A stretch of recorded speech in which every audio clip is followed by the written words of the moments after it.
네, 할렐루야. 네, 주의 은혜가 여러분에게 함께 하시기를 우리 주님의 이름으로 축원드립니다. 네, 우리 옆에 계신 분은 한번 인사 한번 하고 안녕하세요. 반갑습니다. 하나님은 당신을 사랑하십니다. 그렇죠? 오늘 찬양 날 사랑하심 날 사랑하심. 그래요. 하나님은 우리를 매 순간순간마다 버리지 아니하시고 우리를 사랑해 주시는 하나님이신 줄로 믿습니다. 그래요. 오늘 하나님께서 우리에게 주시는 말씀의 제목은 아주 중요한 구원론에 대한 내용입니다.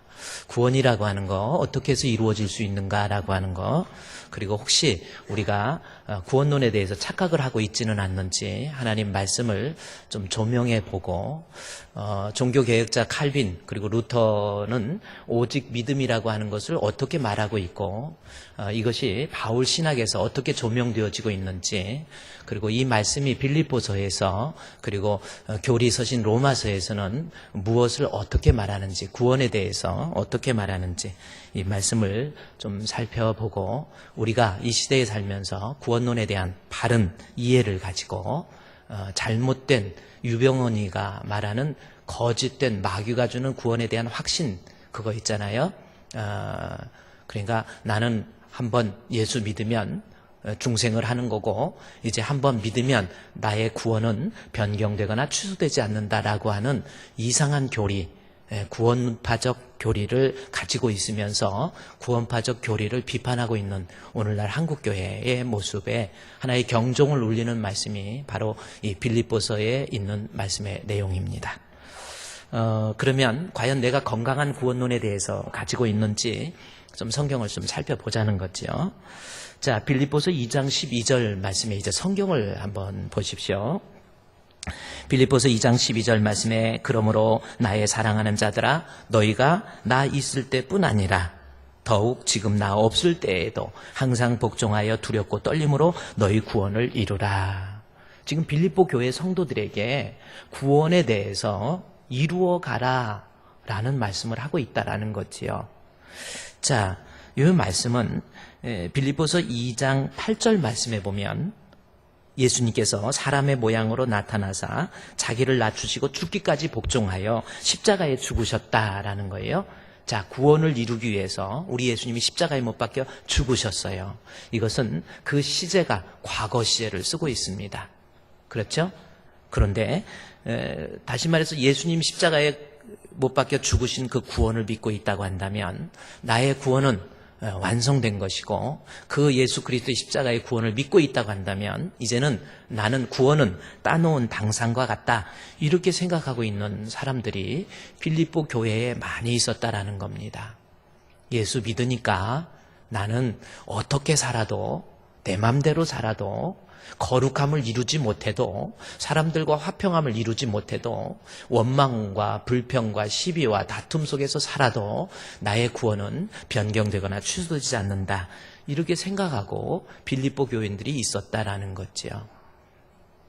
그래서 구원에 대해서 완료된 시제를 이야기하다가 빌립보서 2장 12절에 그러므로 나의 사랑하는 형제들아 자들아 너희가 나 있을 때뿐 아니라 나 없을 때에도 항상 복종해서 두렵고 떨림으로 우리의 구원을 이루어가라는 거죠. 구원은 내가 한번 믿었다고 끝나는 게 아니라 계속해서 매 순간순간 우리 주님과 함께 우리 주님을 내 안에 모시고 그 주님과 함께 살아가는 그러한 거룩함을 산출해내지 못하는 믿음이라고 한다면 그 사람의 믿음은 거짓 믿음, 마귀가 주는 거짓 확신이다라는 것을 우리에게 이야기해주고 있다는 겁니다. 자, 그러면 이 12절에 있는 말씀을 한번 모니터로 띄워주면요, 이 빌립보서 2장 12절 말씀을 자세히 보면 이제 바울이 왜 빌립보 교회에 이런 이야기를 했는지 우리에게 좀 설명해주고 있다는 겁니다. 자, 빌립보서 2장 12절. 자, 여러분 화면을 보세요. 저를 보세요. 책을 보세요. 성경. 네. 꼭 중요한 때 또 이렇게 또 문자가 또 안 뜨고 또 참 그렇습니다.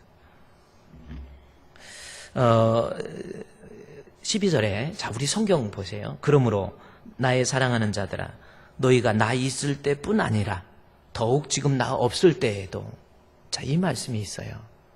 자, 이 말씀을 우리가 잘 이해해야 됩니다. 빌립보 교회에 바울이 있을 때뿐 아니라 이제 지금 바울이 빌립보 교회에 없다라는 거예요. 그러면 지금 빌립보 교회 성도들이 바울이 있을 때에는 잘했어요. 그렇습니다. 그러나 바울은 순회 전도자이기 때문에 그 교회에 오래 있을 수가 없었어요. 빌립보 교회에 있다가 바울이 이제 어디로 가냐면 데살로니가로 갑니다. 데살로니가에 있다가 다시 바울이 베레아로 갑니다. 그렇죠? 베레아로 가요.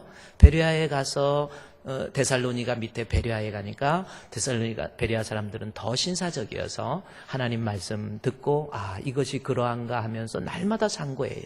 그래서 데살로니가로 갔다가 베레아로 갔다가 바울이 아덴으로 내려갑니다. 아덴에 가보니까 우상이 가득하지요. 거기에서 바울이 복음을 전거하다가 바울이 거기에서 이제 고린도로 내려가지요. 고린도에 가서 브리스길라와 아굴라를 만나고 그 다음에 예베소로 내려가게 됩니다. 이것이 바울의 2차 선교 여행의 내용입니다. 사도행전 16장, 17장, 18장, 19장의 내용을 제가 지금 여러분께 말씀드렸어요.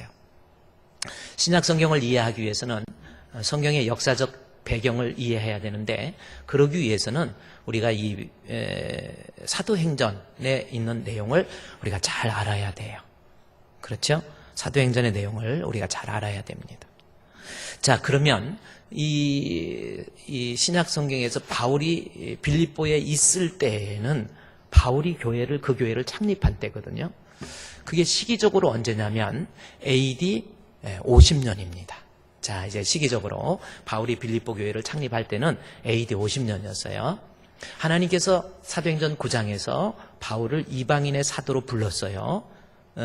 이방인의 사도로 불렀는데 바울이 계속해서 이 복음을 다른 곳으로 이방이 아닌 다른 유대인을 향해서 복음을 증거하는 거예요. 그래서 하나님께서 유대인을 위해서는 베드로가 있고 너는 이방의 사도로 내가 너를 세웠다 이렇게 이야기합니다.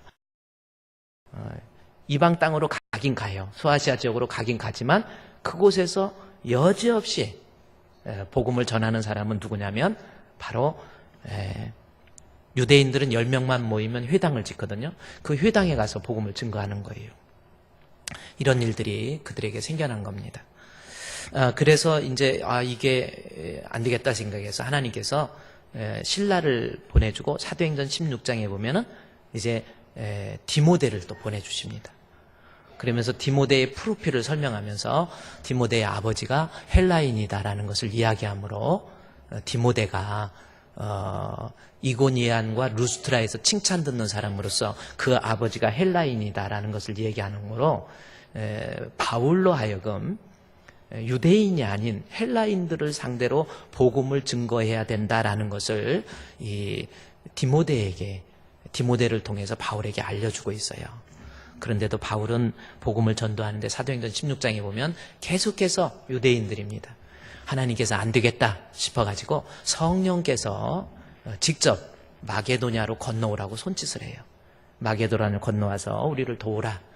그때 비로소 바울이 그 역사를 눈으로 체험하고 헬라어에 보면은 쉰비바조 해서 하나님 앞에 복종합니다.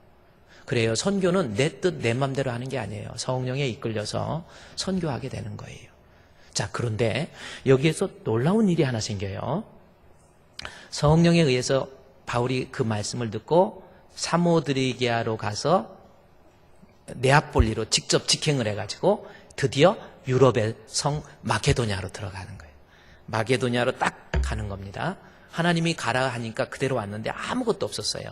그런데 그 마게도니아에서 가장 큰 수도가 어디냐면 마게도니아의 수도는 데살로니가입니다. 그리스 지역이에요. 근데 그 마케도니아라는 지역에서 수도는 데살로니가지만은 마게도니아 지역에서 제일 큰 성이 빌립보예요. BC 365년 필립 2세가 새로운 신도시를 만들고 자기 이름을 따서 빌립보 해서 필립 2세가 자기 이름을 따서 도시를 개발한 도시가 바로 이 빌립보라는 지역입니다. 그곳에 도착을 해서 바울이 복음을 증거하려고 그러는데 아무도 없어요. 아는 사람도 없고 그저 왔는데 하나님께서 루디아라고 하는 여인을 붙여줘요. 여러분 루디아 많이 들었죠? 루디아는 사람 이름이 아니라고 그랬죠? 루디아 지역에서 온 여인입니다. 여자의 이름을 구체적으로 언급 안 해서 그렇지 루디아는 사람 이름이 아니에요. 김포에서 오면 김포댁, 양평에서 오면 양평댁 그러듯이 루디아 댁입니다. 근데 거기에서 바울이 복음을 증거하기 위해서 갔는데 아무것도 없는 그곳에서 루디아라는 여인을 만나서 자기가 아시아에서 사업을 하기 위해서 유럽으로 건너왔다가 자기 공장, 뭐 공장이라서 크지 않고요. 뭐 7, 8평 정도 되는 그 공장에서 바울을 돕기 시작합니다. 그래서 거기에서 생긴 교회가 드디어 빌립보 교회예요. 자, 빌립보 교회에 바울이 있을 때 어느 정도였냐면 정말 은혜가 넘치는 교회가 빌립보 교회였어요. AD 50년에 세워진 빌립보 교회입니다. 루디아가 얼마나 헌신적으로 바울의 선교를 돕고 필요한 물질 다 공급하고 참 대단한 여인의 역할을 감당했죠. 그래서 그 힘을 얻어가지고 빌립보 지역에서 복음을 증거해요. 그런데 복음을 증거하다 보니까 길거리를 가다 보니까 귀신 들린 점치는 여자 하나를 만납니다. 귀신이 들려서요 점을 칩니다. 그러니까 점을 귀신같이 맞추는 거예요. 그래서 귀신들이, 점쟁이들이 정확히 맞추잖아요. 그래서 이제 바울을 보더니 하나님의 아들 예수 그리스도에 대해서 이야기하고 하나님의 종이다, 이것을 정확히 이야기해요. 점쟁이들이 진짜 귀신 신받은 사람은요 예수 믿는 사람 아닌 사람 진짜 정확히 합니다. 지금 똑같이 앉아있지만 점쟁이가 보면은 이게 예수 믿는 사람인지 아닌지 정확히 구별을 해요. 우리 시골에 바로 옆집 노진이네 어머니가 점쟁이였는데 그 노진이네 어머니가 점을 치다가 우리 교회 목사님 장로님 지나가면 막 그래요. 그런데 우스운 장로가 지나가잖아요. 이리 와 갖고 놀아요. 점쟁이가 정확히 알아요. 근데 바울을 보더니 거룩하신 하나님의 아들 예수 그리스도의 종 바울, 그렇게 하면 좋은데 계속 쫓아다니면서 끄급수를 주는 거예요. 그래가지고 바울이 그 여인을 눈을 보면서 예수 이름으로 명하노니 귀신아 그에게서 나와라. 그러니까 귀신이 나오게 돼요. 그 여인이, 점치는 그 여인이 귀신에게도 노임받고 은혜를 받아요. 그래서 루디아가 있는 그 빌립보 교회에 하나의 구성원, 조인해서 빌립보 교인이 됩니다. 빌립보 교회에 바울이 있을 때 이런 체험이 있었어요. 자, 그것 때문에 바울이 빌립보 감옥에 갇혀요. 주인이 점쟁이가 나가버렸으니까 이익이 없으니까 고발을 해가지고 빌립보 감옥에 집어넣어 버렸어요. 뭐 엄청 때려서 집어넣었어요. 바울과 실라가 너무 처량한 나머지 하나님 앞에 감옥에서 기도합니다. 하나님, 이게 무슨 일입니까? 왜 이런 일이 있습니까? 하면서 기도하고 그러는데, 기도하고 찬미하매라는 말씀이 나옵니다. 우리말로는 찬송했더니 옥문이 열렸다, 그 뜻이 아니에요. 아니, 왜 주의 일 하는데 내가 이 감옥에 갇혀야 됩니까? 하고 아주 안타까운 심정으로 기도했더니 하나님께서 그 기도하는 가운데 그에게 음성을 들려주시, 하나님의 뜻을 가르쳐 준 거예요. 그래서 슬픔이 변해서, 기도가 변해서 찬송이 된 거예요. 거기에서 찬송했더니 옥문이 열렸다. 우리 어떤 목사님들은 여러분 찬송의 위력이 아닙니다. 하나님 앞에 기도하는 가운데 바울이 이방 선교를 위한 하나님의 뜻을 발견한 거예요. 그 뜻을 발견하고 난 다음에 바울이 감옥에서 하나님 앞에 오히려 이 뜻이 있었군요. 그러다가 갑자기 감옥 문이 움직이면서 감옥 옥문이 열리기 시작합니다. 그때 감옥을 지키는 간수가 자결을 하려고 그래요. 그때 바울이 내가 여기 있다, 우리가 여기 있다, 자결하지 말라고. 깜짝 놀라잖아요. 아니, 옥에서 도망가기 쉬운데, 아니 도망가지도 않고 옥문이 열렸는데, 간수가 그 자리에서 바울 앞에 무릎을 꿇으면서 형제여, 내가 어떻게 하오리까? 그때 바울이 주 예수를 믿어라, 그리하면 너와 내 집이 구원을 얻으리라, 그 얘기를 합니다. 그 간수가 거기서 은혜 받고, 간수의 공무원이잖아요. 간수의 일 다 버려버리고 예수님 믿는 믿음 가지고 빌립보 교회에 또 조인을 합니다. 자, 바울이 있을 때 제가 지금 여러분께 말씀드리는 것은 오늘 빌립보서 2장 12절에 나와 있는 말씀에 보면 바울이 나 있을 때뿐 아니라 나 없을 때 그러잖아요. 그러니까 바울이 빌립보 교회에 있을 때에는 그야말로 믿음 충만, 은혜 충만, 체험이 있었고 간증이 있었어요. 뭐 대단한 교회였습니다. 그리고요, 하나님 앞에 예수 믿음으로 우리 이방에 있는 우리 같은 사람도, 나 같은 간수도, 나 같은 점쟁이도 예수를 믿으면 구원을 얻는다라고 하는 그 구원의 확신에 가득 차 있었다라는 거예요. 그러면서 그 구원의 확신으로 끝난 게 아니라 이제 사람들이 예수를 믿는 사람으로서 자기의 삶이 변화되는 거예요. 그게 뭐예요? 없는 형편에서 다 빌립보에 있는 사람들 뭐 가난하고 그런데도 은혜 받고 나니까 자기들이 물질을 걷어서 헌금을 걷어서 다른 연약한 교회를 돕고 바울의 선교를 도운 거예요. 그게 언제 바울 있을 때에는 그들의 믿음이 구원의 확신뿐만 아니라 그들의 삶에 있어서도 화평함과 거룩함을 이루고 있었다라는 겁니다. 그것이 보세요. 지금 12절에서 나 있을 때뿐 아니라 나 있을 때는 어느 정도 있냐면 믿음 충만, 은혜 충만, 간증, 체험, 역사 뿐만이 아니고 빌립보서 4장에 한번 넘어가 보세요. 가까우니까 빌립보서 4장 거기 14절 말씀부터 보니까 그러나 너희가 내 괴로움에 함께 참여하였으니 잘하였도다. 자, 괴로움이라는 것은 바울이 선교하는데 물질적으로 너무 어려웠어요. 그랬더니 15절에 빌립보 사람들아 너희가 알거니와 복음의 시초에, 자 이게 중요한 거예요. 바울 있을 때 복음의 시초에 처음에 빌립보 교회가 세워졌을 때 처음에 AD 50년 그때 복음의 시초에는 마게도니아를 떠날 때 주고받은 것 엄청난 선교비를 하나님 앞에 은혜가 있으니까 믿음이 있으니까 나는 어렵고 힘들지만 내게 있는 것 물질 걷어서 바울에게 준 거예요. 주고받는 일에 내가 참여한 교회가 너희 외에는 아무도 없었다. 그러면서 16절에 데살로니가 있을 때에도 바울이 빌립보에서 데살로니가로 가지요. 그러니까 데살로니가 있을 때에도 너희가 한 번뿐 아니라 두 번이나 나의 쓸 것을 보내어 줬다라. 자, 지금 말씀드리는 거 다시 빌립보서 2장 12절 우리가 성경을 완전히 이해를 해야 됩니다. 빌립보서 2장 12절에 그래서 나의 사랑하는 자들아 너희가 나 있을 때에는 보세요. 구원의 확신 나 이방인인 나 같은 것도 예수 믿기만 하면 구원을 얻는구나.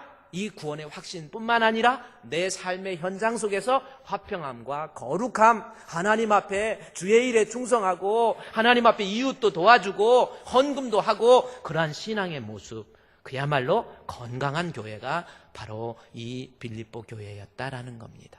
그런데 12절에 다시 보십시오. 나 있을 때는 그랬어요. 그러나 바울은 순회 전도자이기 때문에 빌립보 교회에 오래 있을 수가 없었어요. 빌립보 교회에서 이제 그는 짐을 싸가지고 다시 떠납니다. 순회 전도자이기 때문에 떠나요. 그래서 데살로니가로 갑니다. 데살로니가에서 아덴으로 가요. 아덴에서 나중에 고린도로 갑니다. 그리고 예베소로 갑니다. 그래서 다시 말해서 세월이 AD 50년에서 51년, 2년, 3년 복음의 시초에 빌립보 교회는 구원의 확신뿐만 아니라 그의 삶의 모습을 통해서 예수 그리스도의 모습이 막 눈으로 보였는데 3년, 4년, 5년 흐르면서 6년 흐르면서 복음이 변질되고 왜곡된 거예요. 이제 바울이 없으니까 이때는 또 그럴 만도 하겠어요. 지금은 우리가 신약 성경이 있잖아. 이때는 신약 성경이 없단 말이에요.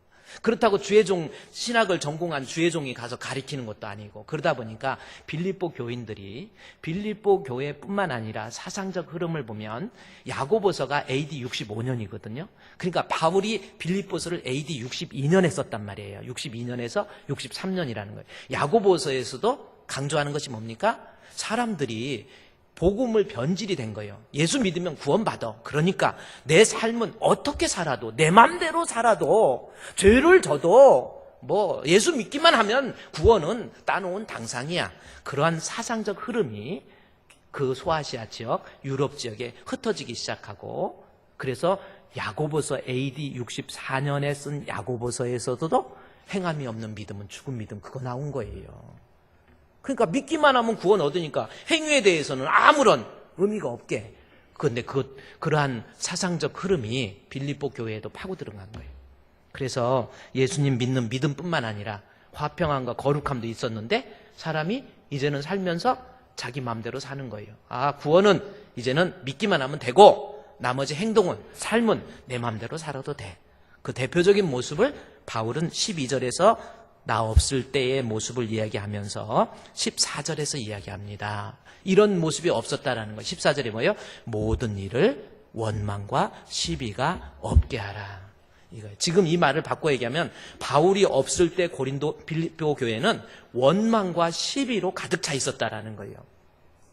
그러면 원망하면 우리가 그냥 원망 그런가 보다 이렇게 생각할 수 있고 시비하면은 그런가 보다 생각할 수 있는데 여러분이 이 원망, 우리말로 번역된 이 원망이라고 하는 것이 신약시대에 이 단어가 사용될 때 이 단어가 그들이 느끼는 느낌은 뭐냐면 민수기 11장 그리고 민수기 16장에 나와 있는 이스라엘 백성이 하나님을 향해서 원망한다. 그 단어의 의미입니다. 그러니까 여기서 원망했다, 하나님 앞에 불평했다 그 뜻이 아니라 하나님과의 관계에 있어서 문제가 있다라는 거예요. 빌립보 교회 성도들이 믿음 좋으면 화평함과 거룩함은 하나님과의 관계고 화평함은 모든 사람과의 화평, 이것이 없이는 주를 보지 못한다고 그랬잖아요. 진짜 구원 얻는 믿음이라고 하는 것은 사랑과 내가 구원의 확신, 아멘 믿어서 그것이 구원 얻는 믿음이라면 그 사람이 살아가는 모습이 다른 사람과의 관계에 있어서 모든 사람과 화평하고 그래요. 여기는 근데 14절에 시비는 사람과의 관계에 문제가 생긴 거예요. 막 싸우는 거예요. 사람끼리 믿음 좋은 사람이라고 하면 막 싸우는 거예요. 욕도 막 하고 믿음 좋다고 그러면서 삶의 현장에 보면 사람과의 관계 속에서 답답하다고 그 사람 미워하고 싸우고 막 이세이 저세이 막 이렇게 하고 삶의 모습이 전혀 변화되지 못한 거예요. 그것이 시비라는 뜻이고 원망은 하나님과의 관계에 있어서 문제가 있는 거예요. 믿음 좋으면 예배에도 정직해야 되고 믿음 좋으면 시간을 내어서 정말 하나님 앞에 주여 하고 기도도 할 줄 알고 믿음 좋은데 기도가 안 되고 예배가 안 된다? 거짓이에요. 마귀가 주는 거짓 믿음의 그 확신에 자기 자신의 카타르시스에 빠져서 자기 자신의 엑스터시에 빠져가지고 믿음, 구원 얻는 믿음도 아닌데 거짓 믿음을 진짜 믿음으로 착각하고 있는 거라니까요.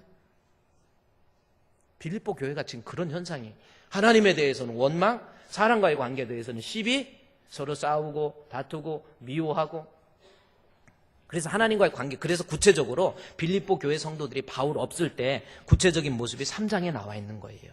우리 한번 3장에 넘어가 볼까요? 시간이 없으니까 다 못 보고요. 3장 2절에 개들을 삼가하고 보세요. 예배에 있어서 유대인들의 형식주의 그대로 따라가기 시작한 거예요. 그래서 개들을 삼가하라고. 이게 유대인들을 개라고 형식주의자들 그 개라고 표현하고 있잖아요. 개라고 표현하면 좀 이게 발음이 좀 부드럽게 개들을 삼가하고 아니라 개들을 삼가하면 이게 이상하게 되잖아요. 그런데 이것은 뭐냐면 지금 빌립보 교회 성도들이 그렇게 은혜가 있고 체험이 있고 믿음 좋다고 하는데 삶을 들여다 보니까 하나님과의 관계에 있어서 예배 형식적이에요. 몸은 완전 있지만 그 마음의 중심에서 하나님을 향한 그 정직한 마음으로 하나님 앞에 예배드리지 못하는 거예요.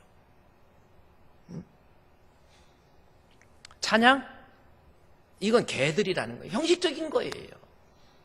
그러면서도 구원을 얻고 있다 착각하는 거예요. 바울 있을 때는 신앙의 내용도 좋았지만 그 신앙으로 인해서 밖으로 나타나게는 신앙적 재행위가 화평함과 거룩함으로 표현될 만큼 아름다웠는데 바울 없어지니까 믿음은 좋다고 말은 했는데 살아가는 삶의 모습에서 예배가 정직합니까?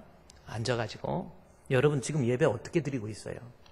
정말 이 안에 이 시간에 우리 예수님 내가 믿는 예수님 이 자리에 임재하심을 믿습니까? 그렇죠?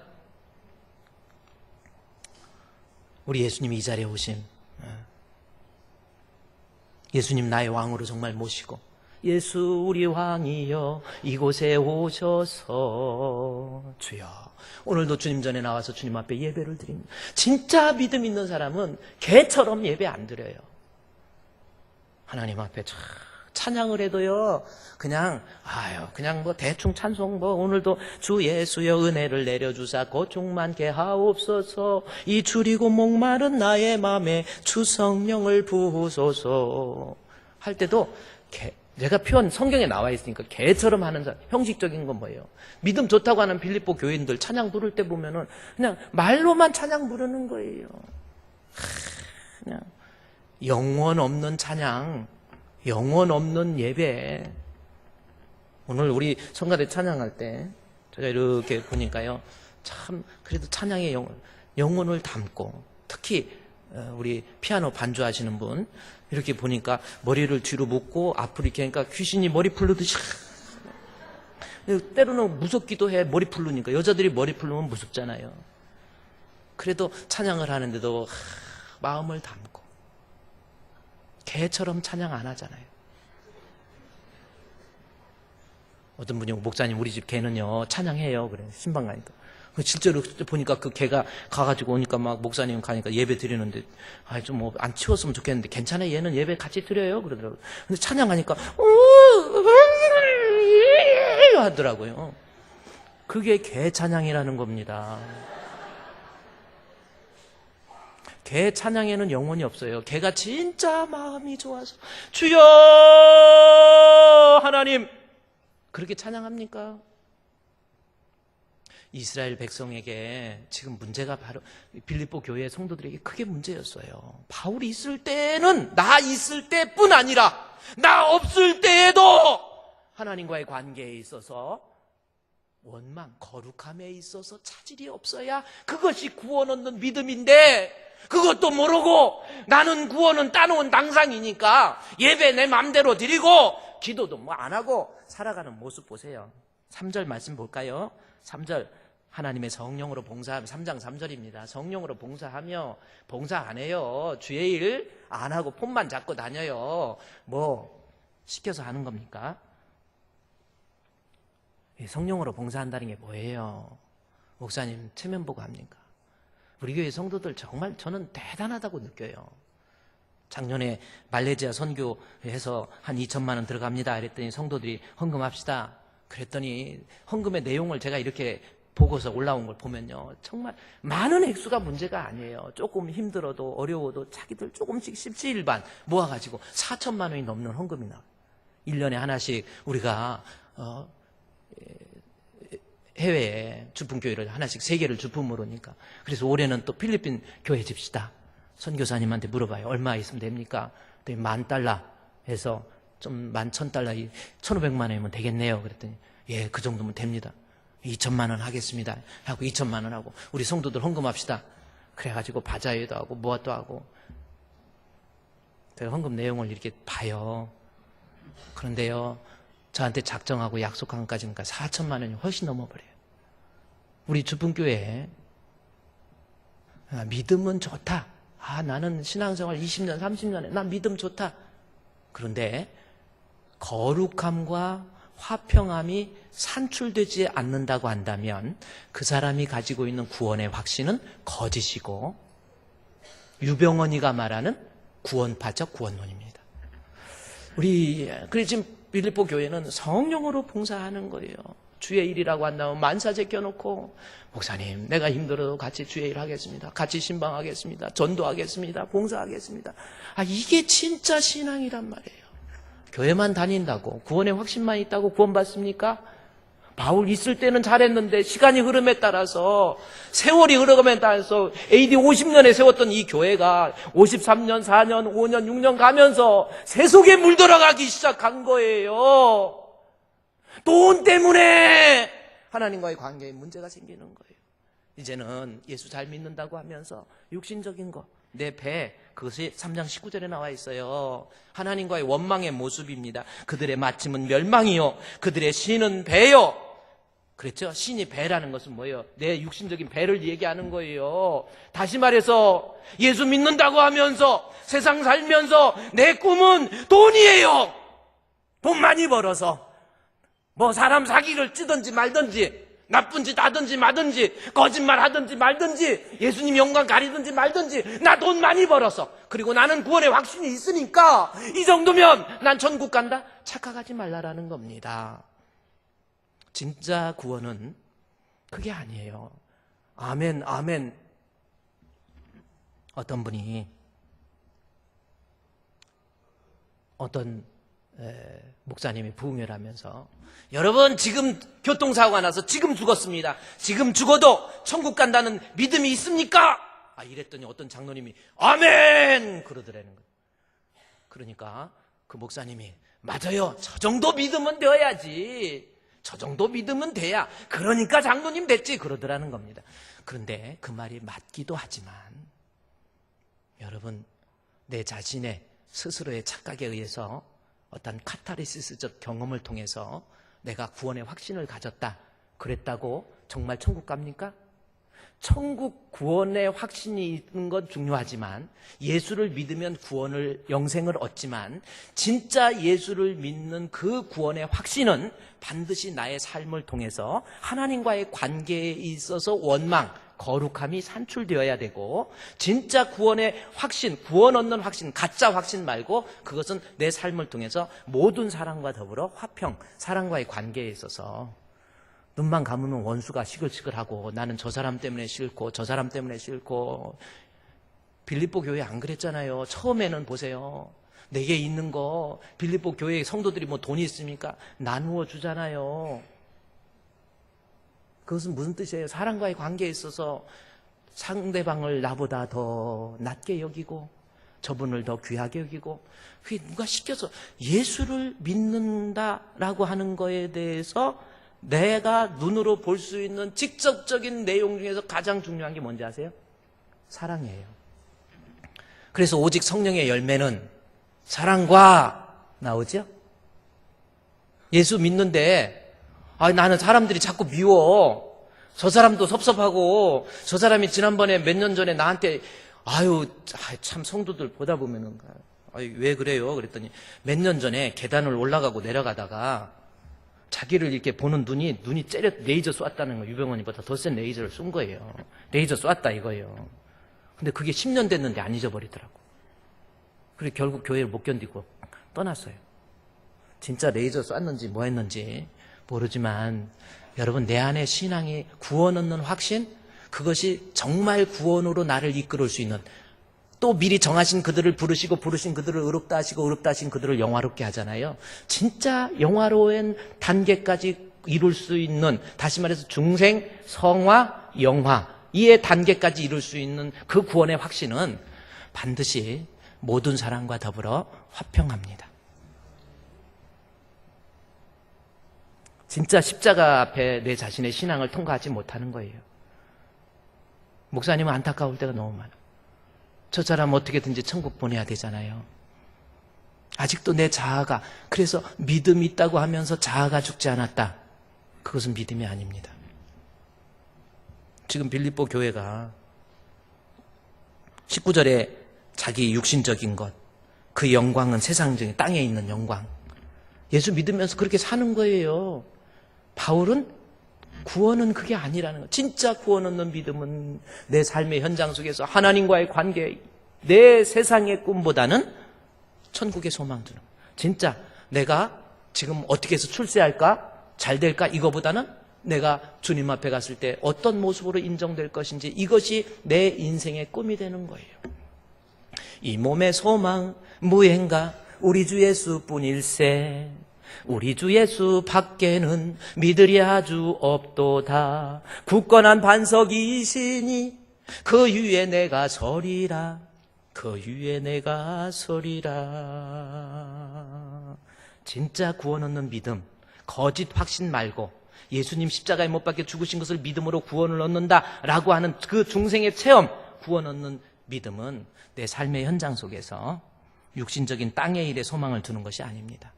또 사람과의 관계에서도 여기 4장 2절 말씀해 보면, 내가 4장 2절이 쭉 나오잖아요. 그러므로 하면서 이제 사람과의 관계, 유우디아와 순두개를 권하노니 주 안에서 같은 마음을 품으라. 둘이 싸우는 거예요. 그러면 유우디아와 순두개가 누굽니까? 제가 아까 그랬죠. 루디아는 사람 이름이 아니라고. 루디아는 지역에서 온 여자라는 뜻이에요. 그 루디아의 여인의 이름이 바로 유오디아와 순두계 둘 중에 하나라는 겁니다. 그런데 이 사람들 보세요. 바울 있을 때 교회 창립 멤버잖아요. 얼마나 교회 일 열심히 합니까? 이 교회. 그러니까 오늘날로 얘기하면 교회 10년, 20년 다니고 창립 멤버여가지고 시간이 가다 보니까 권사도 됐어요. 여자로서. 그런데 그리고 나는 예수를 믿으니까 구원의 확신을 가져요. 그런데 하나님과의 관계에서 뿐만 아니고 사람과의 관계 뭐예요? 둘이 싸우는 거예요. 화평을 이루지 못하는 거짓된 구원의 확신 지금 바울이 지적하고 있는 겁니다. 빌립보서를 통해서 그래서 원망과 시비가 다시 빌립보서 2장 14절에 모든 일을 원망과 하나님과의 관계에 문제가 생긴 거예요. 바울이 없을 때. 그리고 시비가 있었던 거예요. 서로 싸우는 거예요. 여러분 지금 마음속에서 미워하는 사람이 있어요? 어때요? 남편 미워합니까? 아유, 저 남편은 내가 왜 이 사람을 만나서 새벽기도 갔다 와서 은혜 받아갖고 기도했는데 남편은 여보 기도 좀 합시다 하는데 기도도 안 하고 잠만 자고 있으니까 국을 끓이다가 이 찌개 국물로 얼굴에다 찌끄러 버려가지고 혹시 그런 마음이 조금이라도 들면 아직은요 그 사람이 정말 구원받은 확신이 아니에요. 구원 얻는 믿음은 반드시 내 삶의 현장 속에서 거룩함과 하나님과의 관계입니다. 사람과의 관계에서 모든 사람과 화평의 모습을 반드시 산출해내는 것이 진짜 구원이에요. 그러면 오늘 제가 여기에서 지금 빌립보 교회 성도들이 바울이 떠나고 나니까 특별히 누가 가르치는 사람도 없고 성경이 있는 것도 아니고 그러다 보니까 오직 믿음으로 구원 얻는다. 요거 확신만 있고 나머지 삶은 지 맘대로 하나님과의 관계에서 신앙생활도 지 맘대로 사람과의 관계 속에서 미워하고 싸우고 원망하고 부부가 싸우고 다투고 알고 보면요 정말 그 안에 예수님이 안 계셔서 그래요. 예수님 계셔보세요. 다 이뻐 보인다니까요. 여러분 저 이뻐 보여요? 안 이뻐 보여요? 지금 노력해서 이뻐 보이는 거 아니면 진짜 이뻐 보이고 그러면 예수님이 계신 거고 예수가 안 계신 것들은 저를 보면 저것이 꼭 저기 필리핀 같이 생겨가지고 아유 막 이렇게 생긴다 그런 생각이 드는 사람 없지요? 예수가 내 안에 들어오면 그래서 부부간에도 싸우고 원망 간단한 거예요. 예수님 내 안에 계시면 그렇지 않습니다. 달라지는 거예요. 제발 자기 자아를 십자가에 못 박혀 죽으세요. 그러면 빌립보 교회 성도들이 자기 삶은 엉망이면서 왜 나는 구원 얻는다 라고 철석같이 믿고 있단 말이에요. 그래서 바울이 나 없을 때에도 너희 구원함을 이루라 그랬거든요. 그러면 빌립보 교회 성도들에게 왜 이런 문제가 생겼는지 오늘날 나는 예수 믿기만 하고 내 삶은 내 맘대로 살아도 구원 얻는다 이렇게 생각하는 이유가 있습니다. 두 가지입니다. 여러분의 마음속에서 지금 이 문제가 이것은 교리적인 문제이기 때문에 로마서가 교리서신이거든요.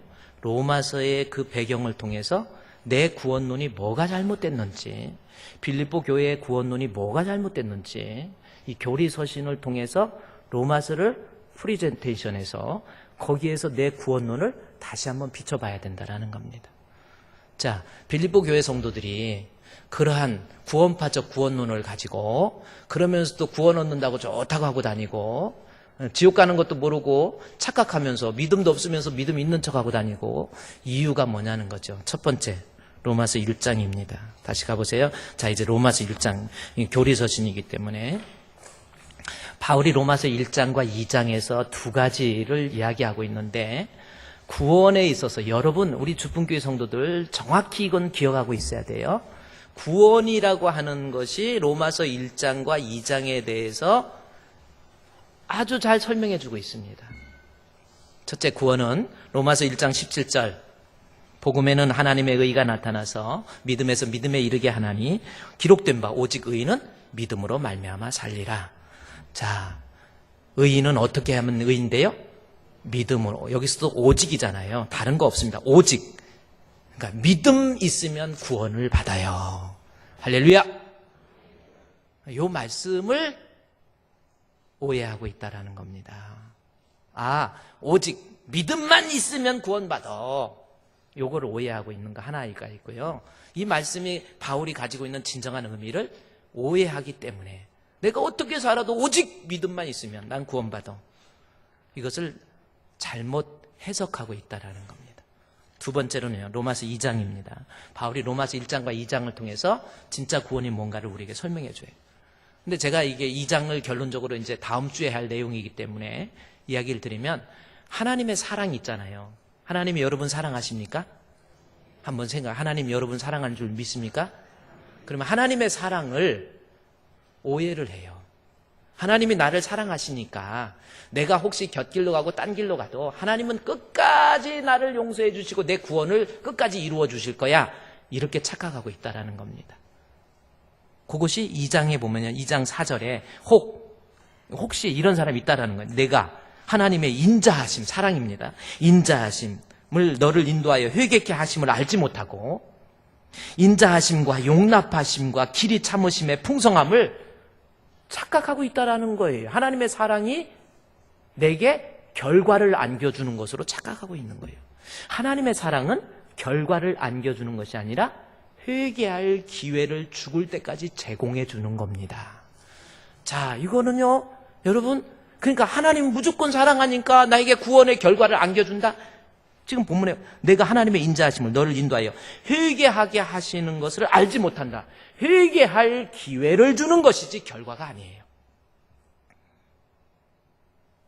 그러니까 하나님 나를 사랑하시지만 내가 끝까지 곁길로 가고 딴 길로 가고 거룩함과 화평함을 이루지 못하면 그게 고집이거든요. 자기 자존심 고집이야. 끝까지 잘못할 거 없대.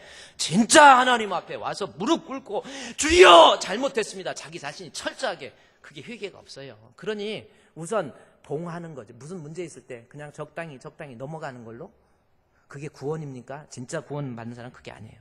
5절 다만 내 고집과 자기 잘못한 거 끝까지 인정 안 하고요. 하나님 회개할 기회를 줬는데 끝까지 고집 부리는 거예요. 회개하지 않으면 나중에 하나님의 진노를 쌓게 되잖아요.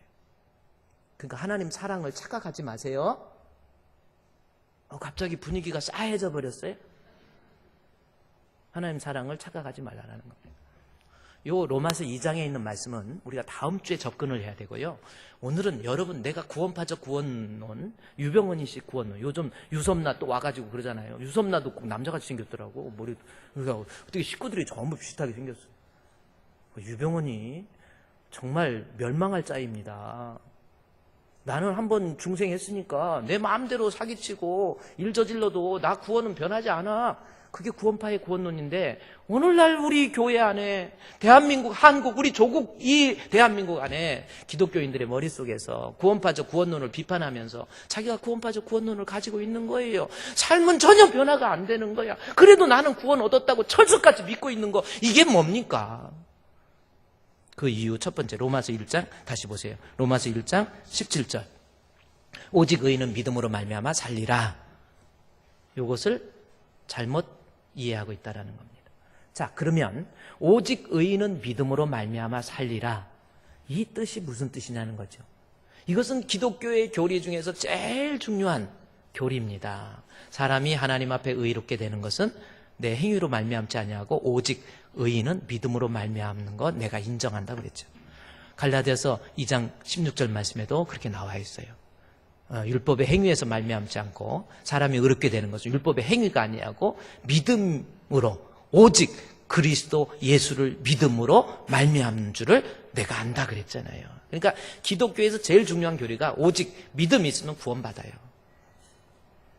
다른 일반 종교는 다 행위. 네가 착하게 살고 의롭게 살고 권선징악이잖아요. 그래서 근데 기독교는 아니다. 인간의 내면을 들여다봤더니 행위로 의롭다함을 받을 육체가 아무도 없는 거예요. 믿음으로 의롭게 없습니다. 이것은 기독교 교리예요. 자, 이 교리를 오해를 한단 말이에요.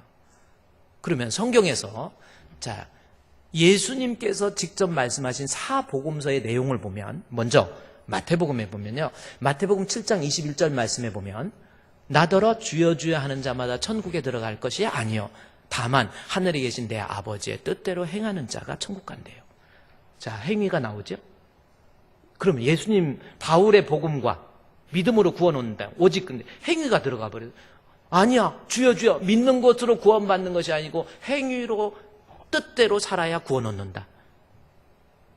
이렇게 나와 있습니다. 성경에 곳곳에 이런 내용이 나옵니다. 요한복음 3장 3절 말씀에서도 사람이 거듭나지 아니하면 누군지 하나님 나라를 볼 수 없다. 요한복음 3장 16절에서 구원은 하나님이 세상을 일찍 사랑 독생자 주셨으니 믿으면 영생이라고 그랬는데 그 믿음을 이야기하면서 거듭남이라는 것이 행위가 따라오지 않으면 그 사람 천국에 못 간다. 자, 예수님께서 하신 말씀을 보면은 행위를 상당히 강조하고 있다라는 겁니다. 또 누가복음 9장에 보면 이제 누가복음 9장 27절 말씀에 보면요. 9장 47절 말씀에 보면 네가 이제 눈으로 범죄하거든. 여자를 보고 음욕을 품어도 된대. 눈으로 보고 지나가는 여자가 있는데 예를 들어서 치마가 짧다. 그러면 이렇게 눈으로 보였어요. 보고 보인 걸 어떻게 하겠어? 그러면 그건 간음인가요? 아닌가요? 근데 어떤 사람이 지나가면서 치마가 짧은데 남자들 우리 남편은요 목사님 치마가 짧은데 이렇게 지나가면서 보고 있어요. 그랬는데 뭐 보는 거는 뭐 보인 걸 어떻게 하겠습니까? 근데 거기까지는 간음이 아니고 보고 고개를 돌려서 계속 보면서 그게 간음이고 그거보다 더 큰 것은 계속 보면서 침을 삼키면 그건 더 도둑놈이다. 뭐 이런 말이 있는데 누가복음 9장 47절에서 두 눈을 가지고 지옥불에 던지는 것보다는 한 눈을 가지고 천국 가는 게 좋다 해가지고 이거 예수님이 하신 말씀이다 했고 실제로 눈을 뽑아버린 사람이 있어요. 정말 있어요. 자, 우리는 예수를 믿는 겁니까? 바울을 믿는 겁니까? 예수 믿죠? 근데 바울은 오직 믿음으로, 예수님은 아니야, 주님 뜻대로 행해야 돼. 자, 문제가 이런 내용들이요 성경에 곳곳에 요한은 요한 1서에서 어떤 말이냐면 형제를 사랑함으로 사망에서 생명으로 옮겨지는 거예요. 그럼 내가 아직 미워하는 마음이 있으면 나 지옥 간다 그 뜻이잖아요. 그러니까 행위에 대한 내용이 많이 나오는데 그럼 이게 뭐냐는 거죠. 자, 이거에 대해서 조금 더 깊이 들어가면 혼란만 야기하고 정리를 하자면 기독교의 교리는 오직 믿음으로 구원을 얻습니다. 이것이 맞습니다. 그런데 예수님이 말씀하신 주님의 뜻대로 행하라라고 하는 것은 무슨 뜻이냐면 그 성경을 자세히 보면 그 다음부터 쭉 읽어보면 나더러 주여 주여 하는 자가 천국에 가는 것이 아니고 내 아버지 하나님 뜻대로 행한다라는 것은 뭐냐면 주님 앞에 거짓 사도들처럼 그런 것이 아니고 예수를 믿는 확실한 주여라고 하는 고백을 하는 사람이라고 한다면 그 진짜 고백이라고 한다면 주님 뜻대로 행하는 사람이 되어진다라는 행위가 포함된다라는 것을 우리에게 강조하고 있는 거예요. 그래서 주님 뜻대로 행하는 자가 구원 얻는다라고 할 때 행위를 강조하는 게 아니에요. 본문에서 보면 주여 주여 하는 그 믿음이라고 하는 것이 말로만의 믿음이 아니라 내 삶의 구체적인 변화의 모습을 이끌어내는 그러한 단계까지의 믿음, 그것을 우리에게 설명해주고 있는 거예요. 그러니까 진짜 믿음은 다 바울의 복음이나 예수님의 말씀이나 똑같은 거예요. 진짜 믿음은 히브리서 13장에 나온 것처럼 히브리서 12장 14절에 나온 것처럼요. 모든 사람으로 더불어 화평함과 거룩함을 이루라. 이것이 없이는 아무도 주를 보지 못합니다. 그렇죠? 그러니까 뭐예요? 오직 믿음으로 구원을 얻지만 빌립보 교인들이 오해를 한 거예요. 믿음만 있으면 나는 어떤 삶을 살아도 괜찮다. 아니에요. 그 구원 얻는 믿음이라고 한다면 반드시 우리 예수님 말씀하신 것처럼 주님 뜻대로 살아가는 성도의 모습이 반드시 나타나야 된다라는 겁니다. 그러니까 믿음을 속죄에 대한 구원, 예수님 내 죄를 사해 주셨다. 내가 예수 믿으면 내 죄 사함 받는다. 그 단계에서 끝나면 안 돼요. 진짜 믿음은 갈라디아서 2장 20절에 이제 내가 산 것은 내 안에 그리스도가 사는 거예요. 그래서 갈라디아서 2장 20절에서 내가 그리스도와 함께 십자가에 못 박혔나니 이제는 내가 산 것이 아니요 내 안에 그리스도가 사는 거예요. 그러니까 속죄의 믿음 플러스 내 자아가 십자가에 못 박고 옛사람이 십자가에 못 박혀서 어떠한 유혹이 있어도 하나님 앞에 거룩함을 유지하고 어떠한 미운 사람이 있어도 하나님 앞에 화평함을 사랑과 하나님의 관계에 있어서 그것을 유지할 수 있는 믿음.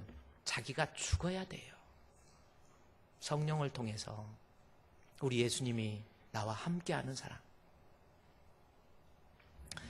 우리 주풍교회 성도들 여러분 어떻습니까? 한번 생각해 보세요. 여러분의 믿음 그저 한번 믿었다고 구원받습니까? 아니에요. 믿음으로 말미암아 살지만 그 믿음으로 말미암아 사는 그 믿음은 반드시 거룩함과 화평함을 산출해 내는 것이 진짜 오직 의인은 믿음이라고 할 때 그 믿음입니다. 제가 여러분에게 책을 한 권 좀 추천을 해 주셔서요. 부산에서 조그마한 교회, 이안교회라고 이안교회에 목회하시는 김나사로 목사님이 쓴 책입니다. 이 책을 제가 여러분께 한번 믿음과 행함이라고 하는 책이에요. 자, 믿음과 행함이라는 책입니다. 이 책을 여러분이 좀 읽어보시면 거룩함과 화평함을 이루지 않는 구원의 확신은 가짜다라는 것을 2권으로 되어 있는데 한 권, 1권만 읽으면 그 다음에 2권은 설교적인 내용이 많기 때문에 믿음과 행함, 구원에 동역하는 믿음과 행함이라는 책입니다. 여러분이 좀 참고해 주시고요. 마지막으로 예수 그리스도를 믿는 구원 얻는 믿음은 반드시 성령께서 내 안에서 나로 하여금 화평함과 거룩함을 이룰 수 있도록 내 자아를 십자가에 못 박게 만듭니다. 제가 어떤 에세이집에서 잠깐 읽어본 내용 중에 초등학교 6학년 아이가 있었어요. 이 아이는 공부를 너무 잘해. 시험만 보면 100점이야. 공부 너무 잘하는 아이 있잖아요. 꼭 제 얘기하는 게 아니고 이제 그런 사람 있잖아요. 네.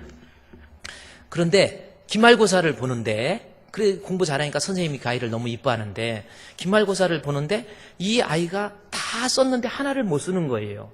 선생님이 감독하면서 이렇게 보니까 그거 하나를 못 써갖고 얘가 너무 괴로워하는 거예요. 항상 100점 맞는 애인데. 그런데 바로 옆에 있는 짝은 컨닝을 기가 막히게 잘하는 친구예요. 얘 것만 보는 게 아니라 이 오른쪽 거 왼쪽 거 다 보고요. 그 다음에 앞에 거 뒤에 거 다 보고 종합을 해가지고 답안지를 만드는 애거든요. 그러니까 얘는 항상 컨닝 해가지고 또 성적이 잘 나오는 아이입니다. 그런데 얘가 반에서 1등하는 아이가 한 문제를 못 쓰고 있는 거 보니까 얘가 그것을 딱 보니까 옆에서 종합해 보니까 그 답이 이거거든요.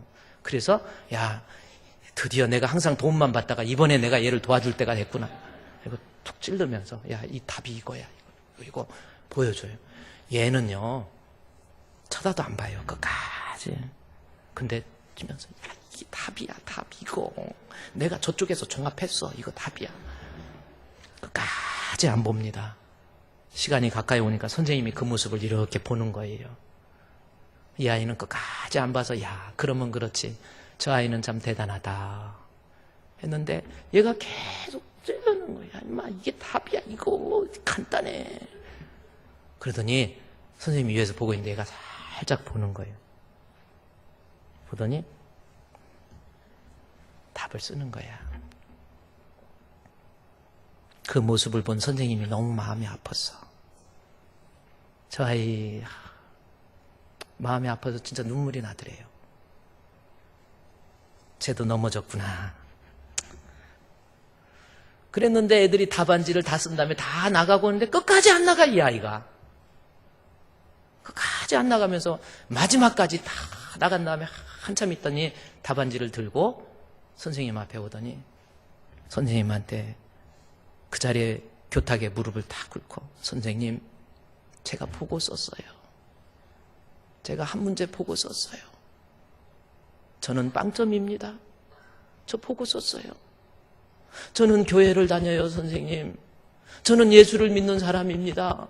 근데 나 보고 썼어요. 빵점이에요. 교탁에 무릎 꿇고 앉은 그 아이를 일으켜 세워서 선생님이 가슴에 푹 안고 선생님도 눈물 흘리는 거야. 교무실에 가서 선생님들 모여서 같이 의논합니다. 이 아이 점수를 어떻게 할 것인지. 결과는 빵점 맞았어요. 컨닝했기 때문에.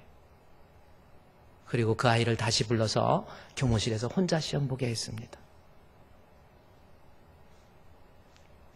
비록 어린 아이지만 진짜 내 안에 예수님 계시고 진짜 믿는 믿음은 내 삶의 현장 속에서 어떠한 유혹이 있어도 거룩함과 화평함을 산출합니다. 이제 이 시간 우리 하나님 앞에 기도해요. 하나님, 유병언니 같은 구원파적 구원을 내가 가지고 있지는 않습니까?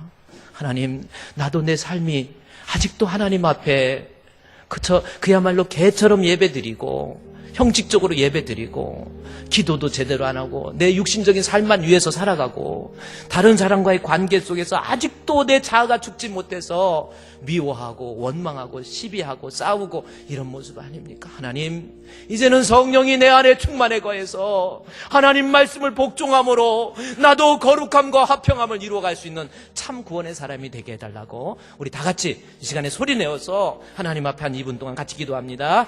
하나님 아버지, 저희들 오늘도 이 자리에 불러주시고 우리로 하여금 구원의 확신이 무엇인가를 깨닫게 해주신 주님 감사합니다. 주여, 말로만 예수 믿는다고 하고 말로만 주여 주여 하고 우리의 삶의 모습에서 전혀 변화되지 못하는 모습, 하나님 앞에 얼마나 부끄러운 모습이 많이 있습니까? 하나님 앞에 얼마나 연약한 모습이 많이 있습니까? 사랑과의 관계 속에서도 아직도 해결하지 못하는 나의 모습이 아닙니까?